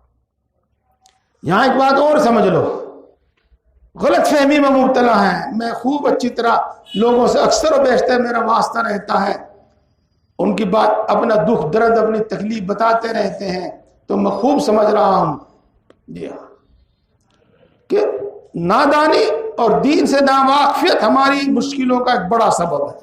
دین کے دشوار ہونے کا ایک بہت سبب دین سے ناواقفیت ہے۔ مرد ہو یا عورت ہو، لکھے پڑھے ہو یا ان پڑھ ہو، 3 طلاق سے کم کو طلاق ہی نہیں مانتے، اور 3 طلاق دے کر بڑی مصیبت میں مبتلا ہو جاتے ہیں۔ ناواقفیت ہے، یہ جہالت نہیں کہہ رہا ہوں میں، ناواقفیت کہہ رہا ہوں۔ دیکھو اسلام کا اصول سمجھو، میری ماں بہنیں بھی سمجھے، یہاں پڑھے لکھے لوگ ہیں وہ بھی سمجھے، وکیلوں کو بھی بتا دو، گڑبڑ وہاں بھی بہت ہوتی ہے۔ اگر خدا نہ خواستہ طلاق دینے کی ضرورت پڑے تو شریعت نے اتنے پابندیاں لگا دی ہیں، اتنی پابندیاں لگا دی ہیں، اگر ہم شریعت کی پابندی کریں تو جذبات اور غصے میں کوئی طلاق نہیں دے گا۔ سنو بات کو، سنو آگے، یہ اللہ نے ذہن میں ڈال دی ہے، جذبات میں آ کر اور غصے میں آ کر کوئی طلاق نہیں دے گا، اس لیے کہ طلاق دینے کا طریقہ یہ بتایا ہے کہ جب وہ عورت حیض کی حالت میں ہو تو طلاق مت دو جی، اور جب وہ حیض اور ماہواری سے پاک ہو چکی ہے، نہا چکی ہو اور تم نے اسے صحبت کر لی ہو، اب بھی طلاق مت دو جی، بلکہ جب وہ حیض سے پاک ہو چکی ہے اور نہا چکی ہے اور تم نے صحبت نہیں کی ہے، اب طلاق دو اگر تمہیں دینا۔ اگر ہم شریعت کے پورے اصول کو سمجھیں اور جس طرح یہ اصول بنایا گیا ہے اس طرح اس پر عمل کریں، ان باتوں کی پابندی کریں، تو کیا غصے میں طلاق دی جاوے گی؟ جذبات میں آ کر طلاق دی جاوے گی؟ نہیں، پابندی لگائی ہے اس کو جی۔ اور ابھی بات پوری نہیں ہوئی، ابھی قانون پورا نہیں ہوا، پھر کیا ہے؟ صرف ایک طلاق دو، دوسری نہ دو، تیسری نہ دو، ایک طلاق دو صرف، جو تم چاہتے ہو وہ بھی ہو جائے گا، اور کسی مصیبت میں نہ تم مبتلا ہوگے، نہ تمہاری بیوی مبتلا ہوگی، نہ تم پچھتاؤگے، نہ تمہاری بیوی پچھتاوے گی۔ کیوں؟ اس لیے کہ اس طلاق کا یہ اثر ہوگا کہ 3 ماہواری تک، طلاق کے بعد 3 ماہواری آنے تک اگر تمہاری آپس میں پھر رضامندی ہوتی ہے تو نکاح تک کی ضرورت نہیں ہے، نکاح تک کی ضرورت نہیں ہے، بس دونوں آپس میں بات کر لو، پھر پکی بات۔ سنو اسلام کی قانون کی خوبی دیکھو، پھر پکی بات، کوئی بات۔ ہاں اگر 3 ماہواری آ چکی ہیں، عدت گزر چکی ہے، اب بھی کوئی زیادہ لمبا چوڑا مسئلہ نہیں ہے، 2 گواہ بلاؤ، مولانا صاحب کو بلاتے ہو بلا لو, نہیں بلاتے نہیں صحیح, 2 گواہ بلاؤ. لڑکا کہے کہ میں نے تجھے اپنے نکاح میں لی, لڑکی کہے میں نے قبول کی, 2 گواہوں کے سامنے پھر نکاح ہو گیا, پھر نکاح ہو گیا. ہاں ہمیں معلوم نہیں ہے, ہمیں معلوم نہیں ہے, پھر نکاح ہو جی. 3 طلاق نہ دو. اچھا 2 طلاق دی تب بھی یہی گنجائش ہے, اور 3 طلاق دی تب پھر وہ ہے جس کو ہم لوگ برا مانتے ہیں, تب ہے وہ شکل. اور ہم 3 پہ بھی نہیں رکتے جب تک 200 مرتبہ نہ کہہ لے, 200 مرتبہ نہ کہلوا لے جی. اور جب طلاق لکھوانے جاتے ہیں, طلاق نامہ لکھوانے جاتے ہیں, وہ بھی 3 سے کم پہ نہیں روکتا اپنا قلم. تو شریعت کی وجہ سے پریشان نہیں ہوتے, یا تو اپنے غصے اور جہالت کی بنا پر, انجانے ناواقفیت کی بنا پر, یا جان بوجھ کر شریعت کے حکم کی خلاف ورزی کرنے کی وجہ سے. یہ اب چونکہ ان کے نزدیک طلاق کا کوئی تصور نہیں ہے تو وہ اس کو ناپسند کرتے ہیں, اور طرح طرح سے ہمیں ٹارگیٹ کرتے ہیں, مسلمان عورتوں کو بہکاتے ہیں. حالانکہ اسلام کے اس قانون سے متاثر ہو کر انہوں نے خود اپنے قانون میں بھی اس کو داخل کر لیا ہے, اپنے قانون میں اس کو خود داخل کر لیا ہے. اگرچہ منمانی قیدیں اس میں لگائی گئی, منمانی شرطیں اس میں لگائی گئی ہیں. میرے دوستو یہ ہے وہ باتیں, یہ ہے وہ باتیں. چلو اچھا, میں اپنے نوجوان بھائیوں سے بھی, سبھی سے بلکہ, اور خاص طور سے اپنی ماں بہنوں سے بھی خطاب کر کے کہتا ہوں, ایک تو ہے اللہ کے حکم کی خلاف ورزی کرنا, اور ایک ہے اللہ کے حکم کو ناپسند کرنا. 2 باتیں الگ الگ ہیں. اللہ کے حکم کی خلاف ورزی کرنے سے انسان نافرمان ہوتا ہے, باغی غدار نہیں شمار ہوتا. یہاں معافی کی گنجائش ہوتی ہے, اور اللہ کے حکم کو ناپسند کرنے سے باغی شمار ہوتا ہے. یہاں معافی کی گنجائش نہیں, یعنی ایمان سے نکل جاتا ہے, اسلام سے نکل جاتا ہے.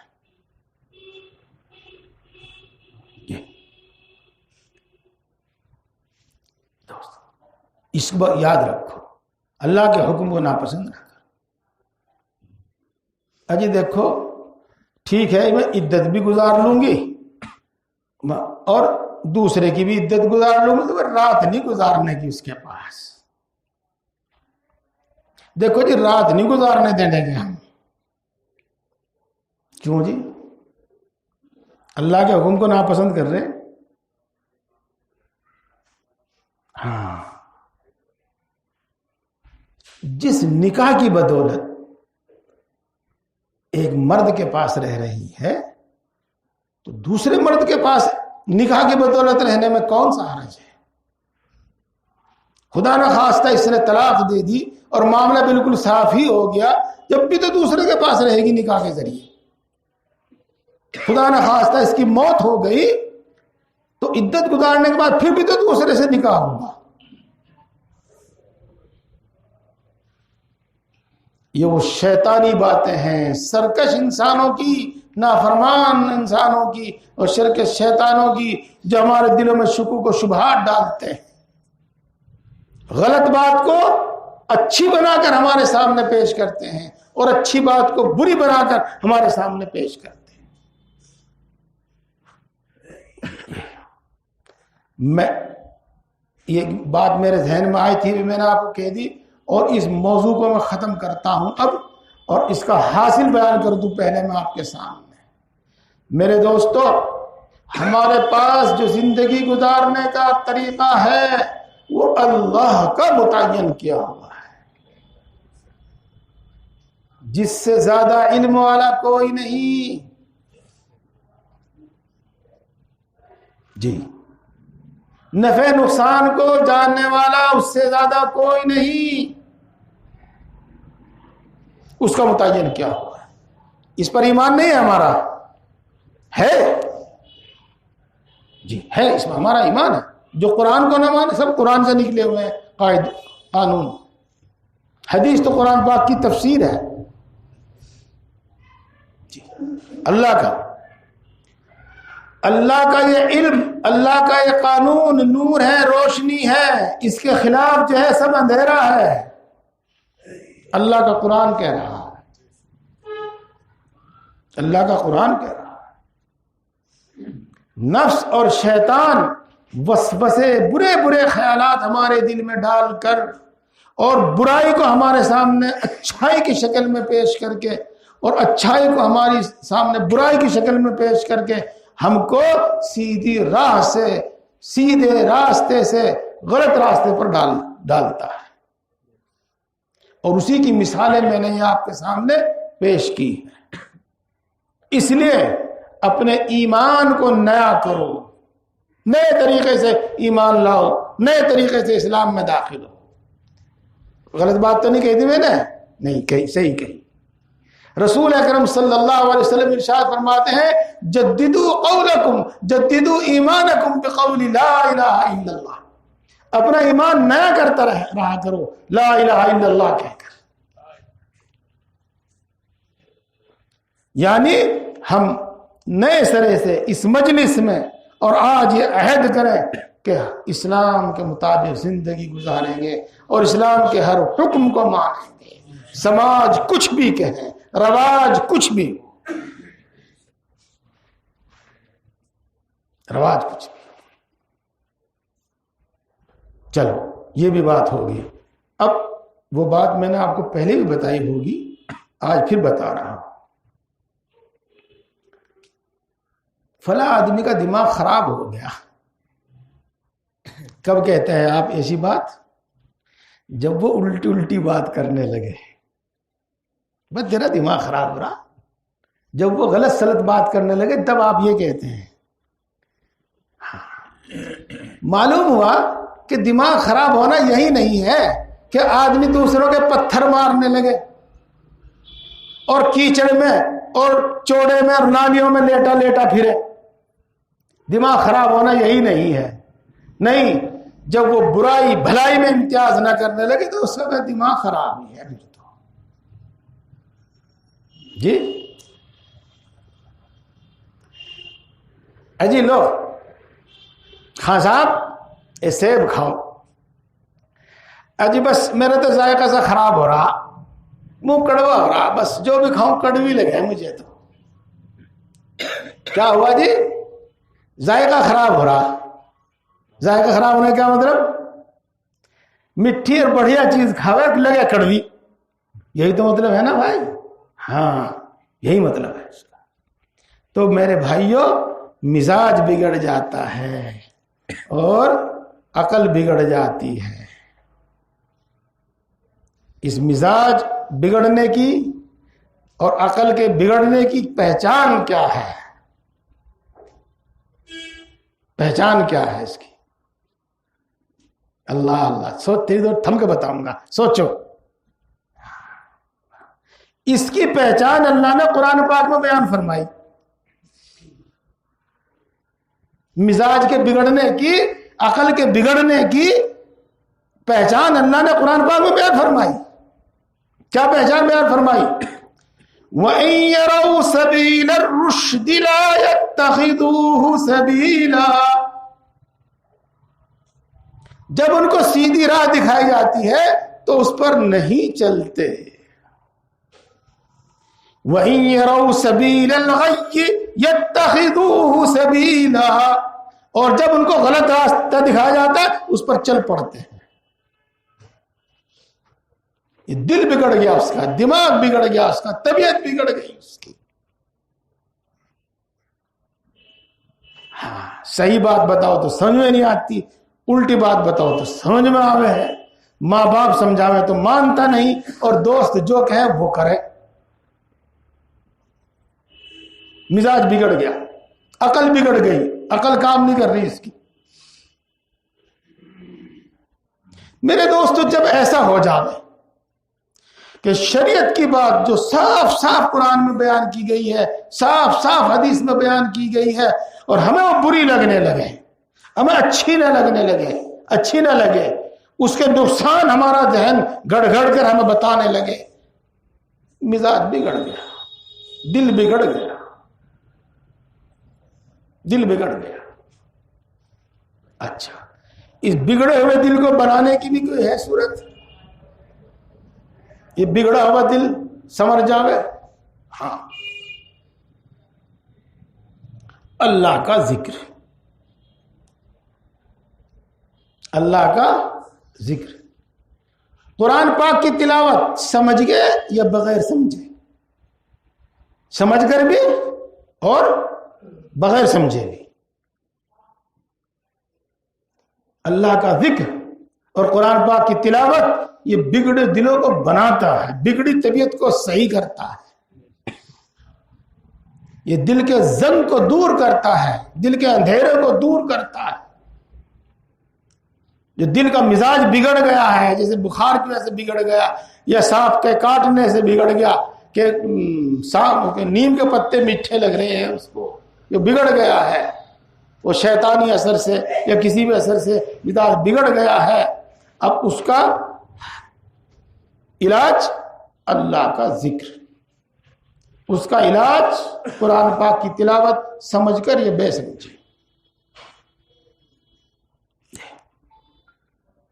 آپ نے خانقاہوں میں خاص طور سے، اور اب تو خانقاہوں یا مسجدوں میں بھی کچھ لوگوں کو دیکھا ہوگا دیوانہ مار، لا الہ الا اللہ، لا الہ الا اللہ، لا الہ الا اللہ، الا اللہ الا اللہ الا اللہ الا اللہ، دیوانہ وار کر رہے ہیں.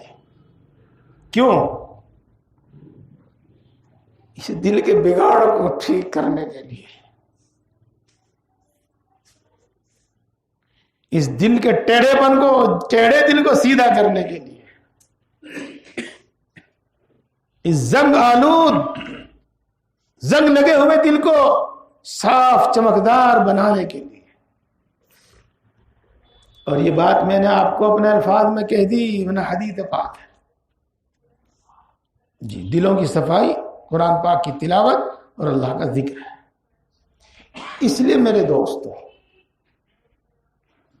ایک ذکر تو عام ذکر ہے، تسبیح لے کر یہ بغیر تسبیح کے آپ چلتے پھرتے اللہ کا نام لیتے رہیں، یہ بھی بڑے کام کا ہے، بڑے کام کا ہے. چلتے پھرتے جب تک آپ اللہ کا نام لیتے رہیں گے اس وقت تک شیطان دور رہے گا. حدیث کا فیصلہ ہے، یہ حدیث پاک کا فیصلہ ہے. اور جب دل کو آپ دنیا کی فکر میں ڈال دیں گے، دنیا کی فکر میں ڈوب جائیں گے، کہاں سے کروں گا شادی، کہاں سے دوں گا قرض، اس مکان کی چھتی نہیں گری آج تک، ہیں تنہائی میں بیٹھ کے بس چاروں پاؤں ہاتھوں پاؤں سے دوڑ کے شیطان ہمارے پاس آ جائے گا، اور ہو سکتا ہے ایک نہیں کتنے آ جائے. ارے وہ فلانے نے لون لیا تھا تو بھی لے لے، ہاں فلانے نے نمبر لگایا تھا جی، اور بڑا شاندار مکان بنا دیکھو اس نے جی. اب وہ باتیں ڈالے گا دل میں، وہ باتیں ڈالے گا دل میں، اور وہ دیکھی بھی ہوں گے آپ نے 2 جگہ 4 جگہ، بس اسی کے دائیا پیدا ہو جائے گا. کتنے تباہ ہو چکے، کتنے برباد ہو چکے، نہ اس کو ان کو بتاوے گا، نہ ان کی طرف ہماری نگاہ جاوے گی، بس دل میں بیٹھ جائے گا، ہاں بس ضرور ہوگا، نمبر میرا ہی لگے گا. مجھے ہی ملے گا. یہ ہے وہ شیطان کا اثر. اور جب دنیا کے غم میں مبتلا ہو گئے نا، چاروں ہاتھ تو پاؤں سے دوڑ کے بھاگا بھاگا اور اپنا کام شروع کرتے ہیں. اس لیے عام حالت میں اللہ کا ذکر کرتے رہا کرو. پوچھ لیا کرو کہ یہ کیا پڑھوں، اور لو ایک ایسی بات بتا دو جو ہر بیماری کا علاج اور ہر مشکل کا علاج اور ہر مراد کے پورا ہونا علاج. یا اللہ یا رحمان یا رحیم کثرت سے پڑھا کرو، شیطان بھی دور رہے گا. اور یوں کہتے ہیں کہ یہ اللہ کے ناموں میں سے اسم اعظم ہے. اسم اعظم اللہ نے تینوں نام بسم اللہ الرحمن الرحیم میں ذکر کیے ہیں، اور بسم اللہ الرحمن الرحیم قرآن پاک میں سب سے پہلے لکھی گئی ہے اور ہر سورت کے شروع میں لکھی گئی ہے. تو یہ پڑھتے رہا کرو، یہ پڑھتے رہا کرو. یہ اور بھی ہے بتاؤ. اور ایک بات، جب جسم کا درد بڑھے اور آہ آہ نکلنے لگے، یا دل کا غم بڑھے اور غم ہمارے دل و دماغ پر چھا جاوے، یہ وقت ہے اللہ سے مانگنے کا. یہ وقت ہے اللہ سے مانگنے کا. جی اے اللہ تو کہاں رہتا ہے؟ میں مومنوں کے ٹوٹے ہوئے دلوں میں رہتا ہوں.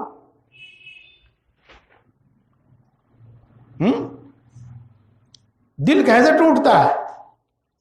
بیماریوں سے، قرضوں سے، تنگیوں سے، مصیبتوں سے، مشکلوں سے.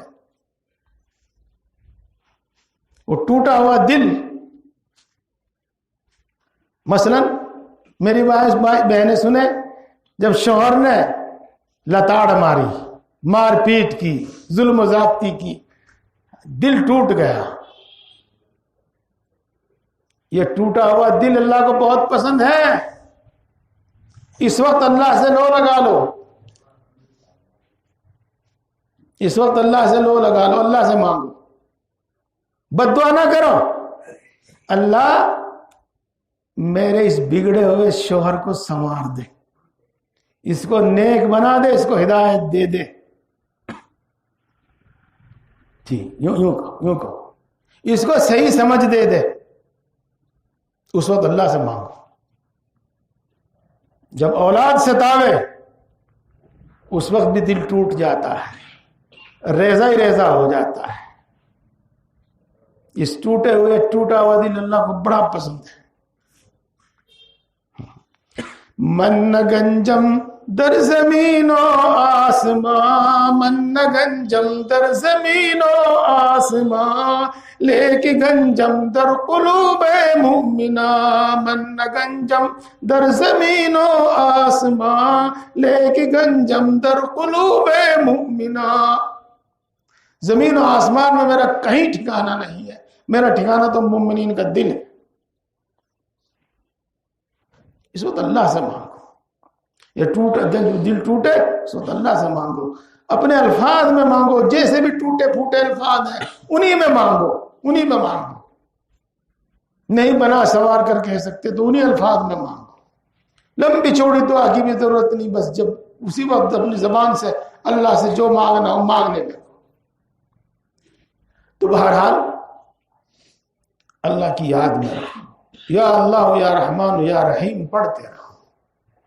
اور جو ذکر تمہیں بتایا گیا وہ تو ہے ہی، لیکن ایک خاص ذکر ہے.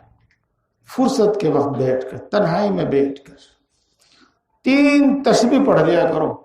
لا الہ الا اللہ، نہ زیادہ زور سے نہ زیادہ ہلکے سے. لا الہ الا اللہ، لا الہ الا اللہ، لا الہ الا اللہ. یہ ذکر. تو یہ اس بگڑے ہوئے دل کو بناوے گا، اس بگڑے ہوئے مزاج کو بنائے گا، صحیح کرے گا، یہ بگڑی ہوئی عقل کو صحیح کرے گا، صحیح کرے گا۔ بس زیادہ نہیں، اسی بات کو یاد رکھو، ذکر اور دین کی بات کو پوری سمجھو، صحیح سمجھو، دین کی بات کو پوری سمجھو، صحیح سمجھو۔ اور دوستو ذکر کی بات میں نے بتا دی، ذکر میں رہو، شیطان کے حملوں سے بچتے رہو گے، شیطان کے حملوں سے بچتے رہو گے۔ اسی کے ساتھ ساتھ ایک چیز ہمارے اندر ہے جس کو ہماری زبان میں نفس کہتے ہیں، نفس، اس کا ذکر اللہ نے اس قرآن پاک کی اس آیت میں فرمایا ہے، وَمَا أُبَرِّئُ نَفْسِي إِنَّ النَّفْسَ لَأَمَّارَةٌ بِالسُّوءِ إِلَّا مَا رَحِمَ رَبِّي،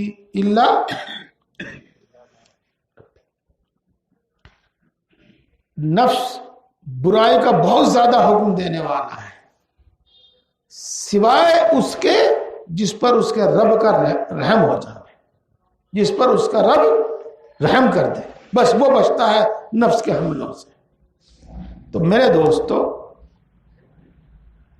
جب تم یہ دیکھ لو میں مجبور ہو گیا، گناہوں کا تقاضا ہے، معاشرے کا دباؤ ہے، اور کیا کیا ہے، پھر اللہ کی طرف رجوع کر لو، اے اللہ بچا لے، اس گناہ سے بچا لے، اللہ سے رحم مانگو، اللہ کا رحم، اللہ کی رحمت ہوگی تو نفس کے حملوں سے بچ جاؤ۔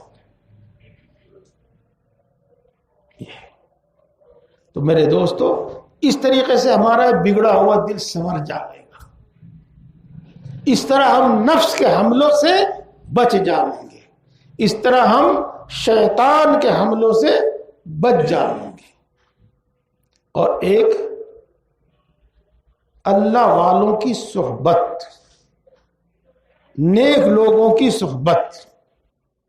دیکھو، مجھے یہ کہنے میں اپنی تعریف نہیں بلکہ اللہ کے کلام کا اثر، اس وقت آپ اپنے دلوں کو دیکھو، یہ اچھی مجلس اور اچھی صحبت کا اثر ہے جو ہے۔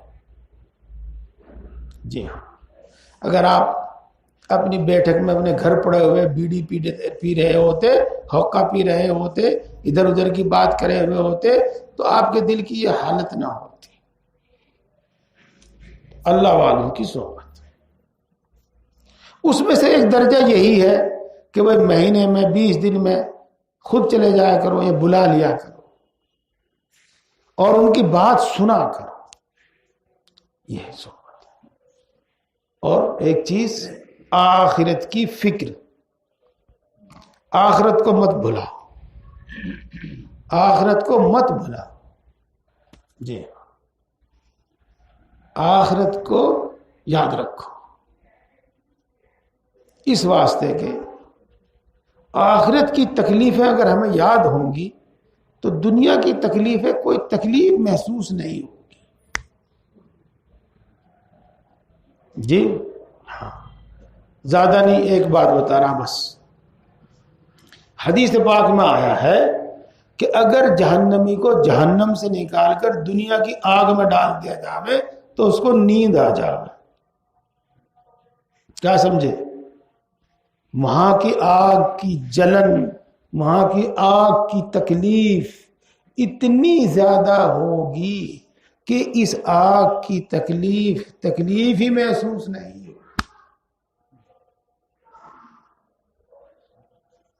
اور کیا کیا ہوگا، کچھ سنا رکھا، کچھ آئندہ سنا دیں گے، اس لیے یاد رکھو، اس کو بھلاؤ مت۔ جنت کو یاد رکھو، جنت کو یاد رکھو، جنت کو سنتے ہیں آپ، جنت کا حال جتنا میں بتاؤں گا وہ تو آپ نے بار بار سنا ہے، ایک اینٹ سونے کی، ایک اینٹ چاندی کی، جی بیچ میں ہیرے جواہرات لگے ہوئے، کیا کہیں اس کو، ڈلی، جہاں کہیں ضرورت پڑے لگانے کی 2 اینٹوں کے بیچ میں ڈیلی کہیں شاید اس کو، ہاں جہاں وہ لگانی ہے نا وہاں ہیرے موتی لگے ہوئے ہوں گے، زمین مشک کی ہوگی، زعفران کی ہوگی۔ اللہ اللہ اللہ، یہ 1 2 3 4 5 10 20 مکان نہیں ہوں گے۔ اللہ میں جب بات کرے 70 سے کم تو بات کرتا ہی نہیں۔ اللہ میں جب وعدہ کرے تو 70 سے کم تو کرتا ہی نہیں۔ جی ہاں، ایسے محلات ہوں گے، الگ الگ ہوں گے، کتنے ہوں گے، نہ گرمی نہ سردی نہ برسات، بالکل سہانا موسم ہوگا۔ اے سی سے مثال دینا غلط، اے سی تو نقصان دہ ہے صحت کے واسطے، یہ تو صحت کے واسطے نقصان دہ ہے۔ وہ ایسا پربہار موسم ہوگا، نہ سردی کی تکلیف نہ گرمی کی تکلیف، نہ سایہ نہ دھوپ، ایسا سایہ نہیں جس سے ٹھنڈ لگے، ایسی دھوپ نہیں جس سے گرمی لگے، نہ ایسی روشنی جو آنکھوں کو چکا چوند کرے۔ اندھیرے کا تو کوئی سوال ہی نہیں۔ اللہ اکبر۔ کھانا، اچھا جب ہمیں بھوک لگے نا اور گھر جاویں، جاتے ایک تقاضا کرنا بھائی روٹی لے آ، اور دیر ہو جاوے تھوڑی سی تو کتنا غصہ ہے۔ بیچاری سالن گرم کرنے لگ رہی، روٹی پکانے لگ رہی، آٹا گوندا ہوا رکھا، اتنا بھی صبر نہیں، کتنا غصہ ہے۔ ہاں ہے کچھ انسان کی فطرت یہ، اللہ جانتا ہے کیا مزاج ہے اس انسان کا۔ جو یہ چاہتا ہے، جو اس کا مزاج ہے، وہ جنت میں جا کے ملے گا اس کو، یہاں نہیں۔ اچھا یہ پرندہ تو بہت اچھا بھائی، بس اتنی بات دل میں آئی، حدیث پاک میں آیا ہے کہ اس کے کباب بنے ہوئے پلیٹ میں رکھے ہوئے سامنے،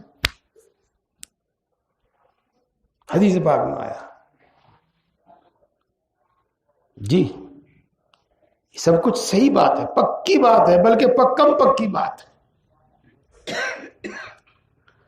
بھوک کی تکلیف بھی نہیں ہوگی، پیاس کی تکلیف نہیں ہوگی، لیکن جب کھائیں گے تو ایسا مزہ آئے گا جیسے پوری بھوک میں مزہ آتا ہے، جب پیویں گے تو ایسا مزہ آئے گا جیسے پوری پیاس میں مزہ آتا ہے۔ جی کھٹی ڈکار کبھی نہیں آنے کی، خوشبودار ڈکار آئے گی اور سب ختم، نہ ہگنے کی ضرورت، نہ موتنے کی، ہگنے پیشاب کی کوئی ضرورت نہیں، کبھی نہیں ہو، کبھی ضرورت نہیں پیش آئے گی، بس ڈکار سے پیٹ خالی، خوشبودار پسینہ یا خوشبودار ڈکار، بس ختم۔ حدیث پاک میں آیا۔ جی حکیموں سے، طبیبوں سے، ڈاکٹروں سے پوچھنا انسان کی بھرپور جوانی، مزیدار عمر کون سی ہوتی ہے؟ یوں کہتے ہیں 33 سال۔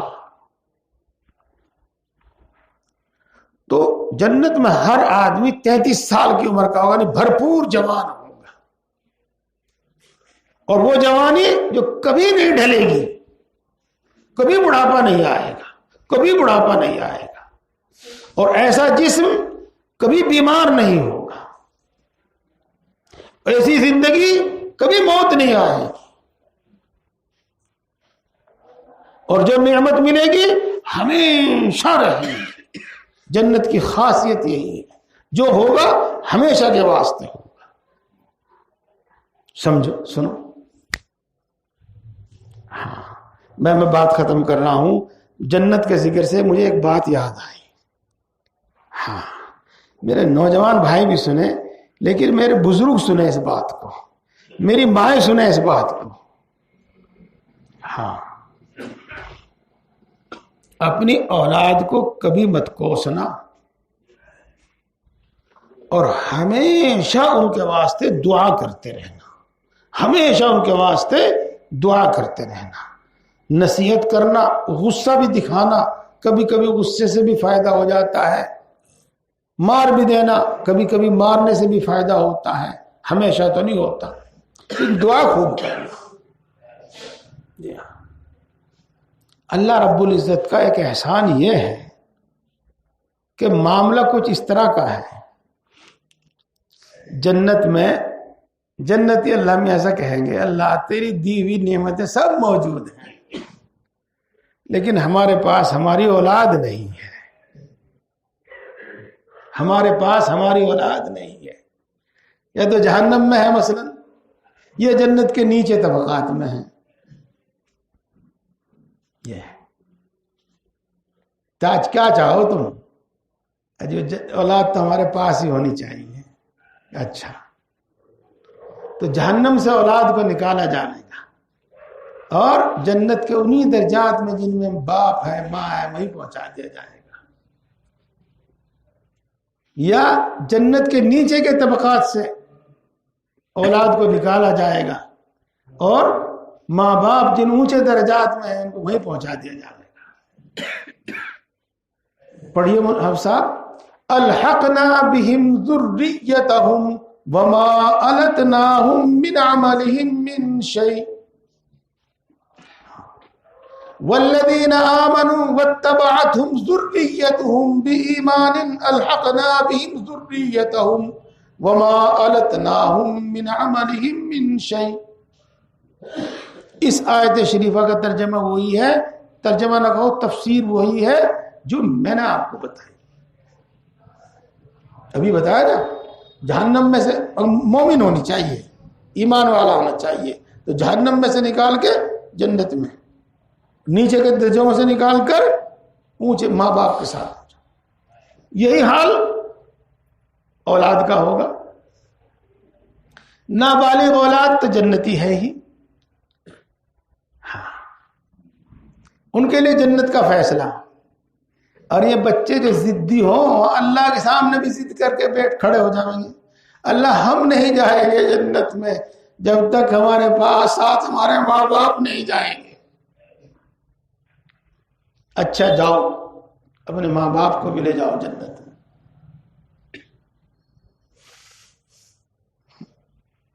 اللہ اللہ اللہ کی رحمتیں، اللہ کا انعام اور جنت۔ تو میرے بھائیوں، میرے دوستوں، میرے بزرگوں، آخرت کا حال پڑھا کرو، سنا کرو یہ، اور پہلے بھی بتایا تھا، آج بھی سن لو۔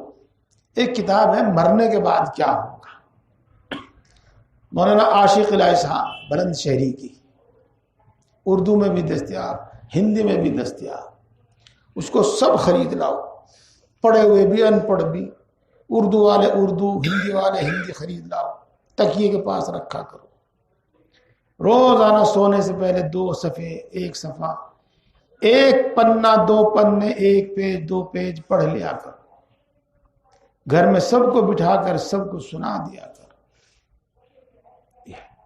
بس بات ختم کرتا ہوں، ایک علم دین سیکھو، پوری بات سمجھو، دوسرا ذکر، اور تیسرا مجاہدہ، مشقت، اور تیسرا اللہ والوں کی، 3 ہو گئی ہے، علم ذکر مجاہدہ 3 ہو گئی، اور چوتھے اللہ والوں کی صحبت، اور 5ویں آخرت کی یاد یا آخرت کی فکر۔ یہ ہم بنا دے گی، مومن بنا دے گی، یہ 5 کام ہمیں پکا مومن بنا دیں گے۔ دین کی اچھی باتیں اچھی لگنے لگیں گی، اور رسم و رواج، برے رسم و رواج، برے اعمال برے لگنے لگیں گے، ناپسند ہو جائیں گے۔ بات کچھ لمبی ہو گئی، بات ختم کر دوں۔ اللہ تعالی ہم سب کو عمل کی توفیق عطا فرمائے۔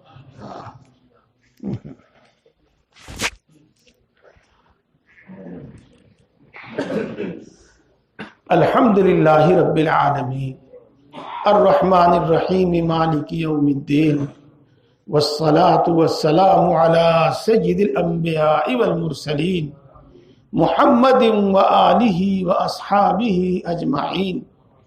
لا الہ الا انت